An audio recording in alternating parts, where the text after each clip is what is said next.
I read another headline. This came from an article from the Daily Hodl. Quote, U.S. dollar now effectively replaced as world reserve currency by this asset, according to Black Swan author Nassim Taleb. The article states, and I quote, in a new interview with Bloomberg, the Black Swan author says that the US dollar has lost its status as a reliable safe haven asset, noting that people prefer to invest in the stock market rather than to hold a currency that declines in value over time. And again, I quote, he also says that America's sweeping sanctions against Russia for its invasion of Ukraine mark the beginning of the end of the dollar's reign as the world reserve currency. According to Taylor, gold is now the world reserve currency, highlighting that the dollar's credibility eroded after America and its allies weaponized the US dollar. Do you agree with the author, Nassim Taleb? Basically, yes, though with reservations. He's absolutely right that placing sanctions, financial sanctions on Russia, cutting it out of SWIFT and all the rest of it, was a very, very bad error. And that did undermine the dollar's credibility, not with the NATO members, who were saying, God, do more of this, but with everybody else, with the whole of the Shanghai Cooperation Organization, BRICS, wannabe BRICS members, and so on and so forth. In fact, in June 2022, at the St. Petersburg Financial Forum, Putin actually stood up and said, they have cut us off. They have cut us out of SWIFT. They have made our dollar reserves and euro reserves completely worthless. We can't access them. They've stolen our money, in effect. They've defaulted. And they can do it to you. And the you, if you like, attending this conference, there's something like 84 different nations, representatives of 84 different nations who, listened to this. And the message was loud and clear. So I think Taleb is right insofar as that was a major, major error on the part of the Biden administration. And not only that, but Putin had the opportunity to make everybody aware of just how dangerous this was, and therefore how unreliable the dollar is as, if you like, as a reserve asset.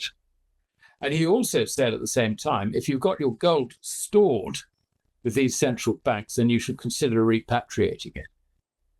So yes, Taleb, I think, is absolutely right there. Now, the other comment he made about how people, prefer to invest in stocks and shares rather than in currencies, I think there's less firm ground in his statement there. There is no doubt that there is a lot of enthusiasm still for stocks. And, if you talk to the average investor, he still thinks that stocks go on up forever. Okay, there may be the odd disruption, but basically you just stay with it. And they do. They're still putting money into stocks. Yes, that is true. But I don't think you can say that that's because they are particularly concerned, if you like, about the future of the currency. I have a problem with investing in stocks because anyone with an inkling of financial history should remember what happened in 1929. Between 1929 and 1932, Wall Street lost about 90% of its value, top to bottom. The run into that was a credit bubble. Do you remember the Roaring Twenties? It was, we have the whole thing, with lovely old films, The Gatsby and all this sort of stuff. Yeah. The Roaring Twenties was an explosion of credit engineered by the Fed to, if you like, support the stock market or whatever it was. Anyway, the Roaring Twenties preceded the crash. So you had the credit bubble, and what the crash was the credit bursting, the bubble bursting. Debt was on the other side of it. And something like 9,000 banks went bust in the wake of this. I mean, they were all small 1 and 2 branch banks, but, the farming industry in particular was completely wiped out. This was something that President Hoover was trying to support, for goodness sake. It was just a huge, great mess. And the other thing that happened at the same time, and this is where financial historians should actually bear it in mind today, was the introduction of the Smoot-Hawley Tariff Act 1930. The legislation was considered by Congress in 1929, and it was finally signed into law by President Hoover in 1930, hence the 1930 handle on it. We have a similar situation today. We're at the top of a credit bubble, and we've got, guess what? Trump tariffs, which are a Smoot-Hawley Mark II. Now, the rates haven't settled down or been fully agreed yet, but this is doing no good to a global economy which is far more dependent on international trade than America ever was in 1930. And not only that, but you've got a complete system of supply chains worldwide, which are being disrupted by all this. The whole situation between the implosion of the credit bubble and Trump's tariffs threatens a rerun of 1929 to 1932.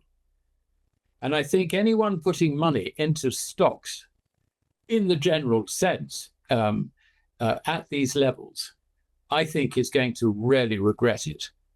So that is, if you like, the bit that perhaps wasn't addressed by Taleb in his comments, but I think that the reason people are buying stocks is because they're bullish of stocks. I don't think it's because they're bearish of currencies. I think that is yet rarely to hit the general public. Yeah.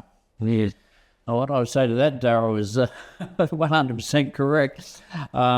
Is that stocks are bought with fiat currency. Since 1971, stocks are bought with fiat currency all the way around the world. And just like the 1929 crash, well, any government can print paper, take a bit of ink and colour it with different colours and put a nominal value on it, but it's all bought with nothing. And I think that's the reason why 1929 came along. Yeah.